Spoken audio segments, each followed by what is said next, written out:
सगा बाप किस तरह से अपने बेटे पर इतना तशद्दुद कर सकता है। वो सगा नहीं था, स्टेप फादर था उसका। लास्ट टाइम भी वो आईसीयू में गया तो उसके सर की जो बोन थी वो टूट चुकी थी। इतनी बेरहमी से मारा गया था, माँ के सामने मारा जाता था और माँ क्या चुप करके देखती थी। वो कहती थी कि मैं तो जॉब पे जाती थी, जब मेरी गैर मौजूदगी में ये सब करता था वो। मिर्ची मुंह में डाली जाती थी कि वो कुछ बोल ना सके। लेकिन बच्चा तो बच्चा था, लेकिन जो देखने वाले भी थे नहीं बोले। मुझे उससे कुछ चीज़ें आती थी, ये उसके वर्ड खुद के हैं स्टेटमेंट। उसने यही स्टेटमेंट दी कि बाबा ने उसके सर पे डंडा मारा। बच्चा जान की बाजी हर गई, कातिल है उसका। उस बच्चे की आवाज़ मैंने बनना है इंशाल्लाह। न्यू प्लस के साथ मैं हूं आपकी मेज़बान फ़ाइका राना। नाजरीन, कुछ दिनों पहले सोशल मीडिया पर एक खबर वायरल होती है कि 3 साला बच्चे पर उसके सगे बाप ने इतना तशद्दुद किया, उसे मारा, उसके पूरे जिस्म पर काटने के निशान थे और डंडों से मारा गया।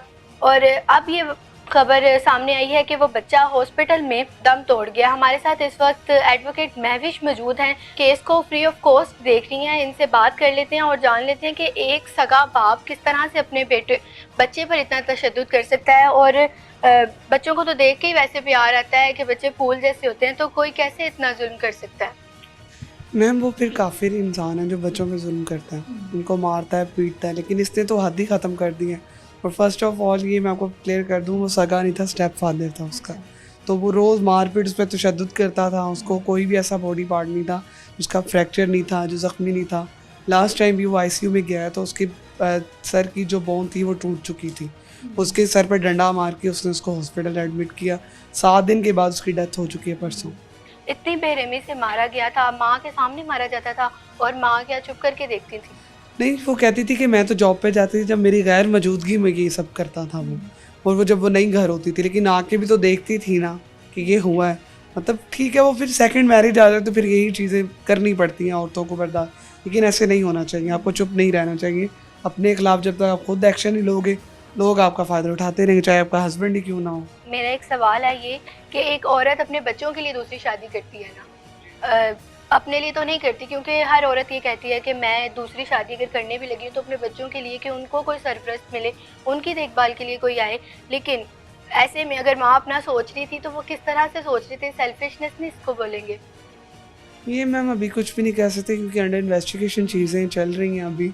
अभी हम उसके बारे में कोई बात नहीं कर सकते, उसे कंफर्म नहीं कर सकते, क्योंकि बिहाइंड हमें रीज़न नहीं पता कि क्या थी क्या नहीं थी। जब हमें पता चलेगी तो हम आपसे लाजमी शेयर करेंगे। बिल्कुल ठीक हो गया। अच्छा, बच्चे के जिस्म पे निशान होते थे, कभी काटने के, कभी डंडे मारकर उसको इतना बेरहमी से मारा जाता था और मिर्ची मुंह में डाली जाती थी कि वो कुछ बोल ना सके। ऐसे ही है मैम वो, फिर क्योंकि उसने बच्चे को इतना कंट्रोल में करे थे कि उसके गेस ना जा सके।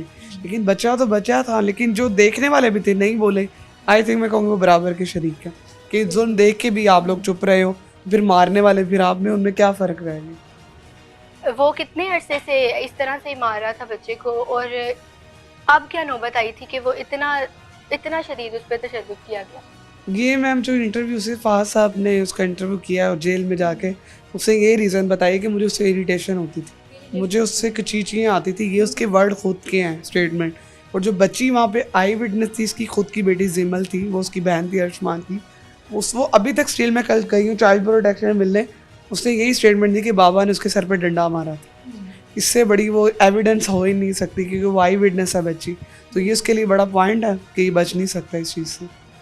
तो बाप जो है वो पहले भी, मतलब वजह क्या हो सकती है, सिर्फ ये कि मुझे प्यार आता है ज़्यादा और प्यार आने पे ज़्यादा मारना पड़ता है। ये तो मैम झूठ है उसका, ये तो हमें भी नज़र आ रहा है। मेडिकल रिपोर्ट्स कह रही हैं, फिर ऊपर से पोस्टमार्टम की भी आ जानी है। तो ये क्या क्या बंदा बहाने लगा के अपने आप को बचाएगा, डिफेंड करेगा। उसके पास अब कोई ऑप्शन नहीं है, 302 लग चुकी है उस पर। वैसे ही वो बिल्कुल है कस्टडी में पुलिस के। आपको लगता है कि उस बच्चे को इंसाफ मिलेगा? इंशाल्लाह मैम, जहाँ तक कोशिश करनी पड़ी, पूरे एविडेंस लीगल कम्युनिटी, मेरी कोलीग्स, मेरी फ्रेंड, मेरे सीनियर उसके साथ हैं, तो इंशाल्लाह हम पूरी एफर्ट करेंगे एंड तक। आप ये केस जो है वो फ्री ऑफ कॉस्ट देख जी, रही हैं। बिल्कुल आप किस ऐसे तरह ही। से मिली, किस तरह से पता चला इस सारे वाक़ये का? क्योंकि मैम वो लोग मेरी जो भाई के ससुराल वाले उनके नीचे रेंट आउट पे आए थे, वो चीज़ नोटिस करते थे। आए दिन के बच्चे की आवाज़ें ऊपर आती है रोने की, उससे मतलब आए दिन उसकी बॉडी पे निशान होते हैं। फिर उन्होंने जब ये लास्ट टाइम मुझे भी पता चला उसकी बाजू टूटी है 2 मंथ पहले अप्रैल में, फिर उसके बाद ही आईसीयू में जब पहुंचा डंडा मारा, तब मैं इसमें इन्वॉल्व हुई हूँ कि ये अब एंड हो चुके हैं। क्योंकि हम प्लान कर रहे थे कि बच्चे को बचाएंगे, लेकिन हम शायद देर होगी, पता नहीं अल्लाह को ये मंजूर था। लेकिन मुझे अगर टाइमली ये चीज़ का पता चला था तो मैं इसको शायद बचा लेती, लेकिन अल्लाह की रज़ा इसी में थी, क्या कह सकते। इस बंदे की पहले से कोई बच्चे हैं? 4 बेटे हैं मैम। 4 बेटे जी। हैं। उन बेटों पे भी इस तरह से ही उनपे तो उन कुछ पे नहीं प्यार किया, नहीं आता था? यही तो हमारा क्वेश्चन है, उसको नहीं आता था।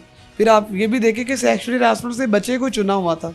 बेटी को भी आई थिंक वो कहता होगा, वो बोल पड़ती थी, ये बच्चा था इसके कंट्रोल में आ जाता था। तो बस वो बच्चा जान की बाजी हर गई, कातिल है उसका।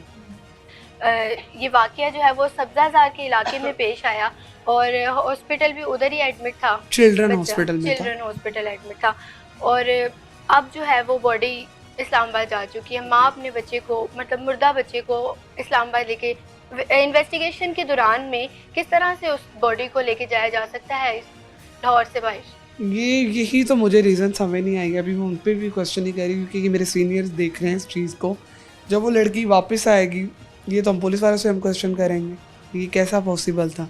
लेकिन अभी मुझे भी कंफर्म नहीं, तो इसलिए मैं आपसे नहीं शेयर कर सकती। जब मुझे पता चलेगी तो मैं आपको लाज़मी बताऊँ। आपको क्या लगता है बाप के साथ साथ माँ भी उतनी ही गुनहगार नहीं है?